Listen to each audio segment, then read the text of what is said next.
Hello friends, welcome back to mixture బొట్లం channel. నేను మీ లోకేష్ ని. ముందుగా మన ఛానల్కి ఎవరైనా కొత్తగా వచ్చి ఉంటే వెంటనే ఓటీటీ మూవీ రివ్యూస్ కోసం లేదా వెబ్ సిరీస్ రివ్యూ కోసం లేదా మూవీ సెషన్స్ కోసం అయినా సరే మన ఛానల్ అయితే సబ్స్క్రైబ్ చేయండి. ఈ రోజు మూవీ రివ్యూ వచ్చేసి నెట్ఫ్లిక్స్ లో తెలుగులో రిలీజ్ అయిన jewel thief the heist begins. 2 hours run time తో రిలీజ్ అయిన ఈ మూవీ చూసాక నా ఒపీనియన్ వచ్చేసి నాకైతే అస్సలు నచ్చలేదు అండ్ బాలేదు కూడా. మూవీలో ట్విస్ట్లు అయితే అసలు స్టార్ట్ అవ్వకముందే రివీల్ అవుతా ఉంటాయి. అలా చేస్తే ఇంకా మనకి చూసే ఇంట్రెస్ట్ ఆర్ ఎక్సైట్మెంట్ ఎందుకు ఉంటుంది చెప్పండి. లిటరలీ ఒక ఎపిసోడ్ ఉంటుంది, అందులో హీరో ఫెయిల్ అవుతాడు, అది కూడా పార్ట్ ఆఫ్ ద ప్లాన్ అంటారు. ఇంకా అసలు నాకైతే చూడడానికి ఇంట్రెస్టే రాలేదు.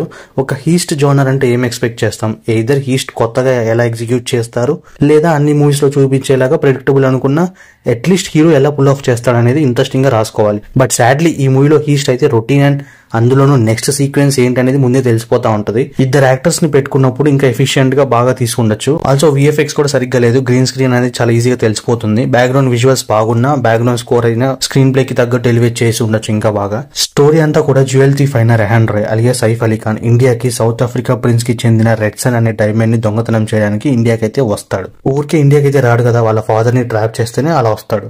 అయితే ఆ రెడ్సన్ ని పట్టుకున్నాడా లేదా అండ్ లాస్ట్ కి ఏమైనా తెలియాలంటే ఈ మూవీ చూడాల్సిందే. Overall day of the movie వచ్చేసి జస్ట్ టైం పాస్ కోసం అలా ఒకసారి చూడొచ్చు, or else you can skip it. And మీరు కూడా మూవీ చూసాక మీకేమనిపించిందో please do comment. And thanks for watching.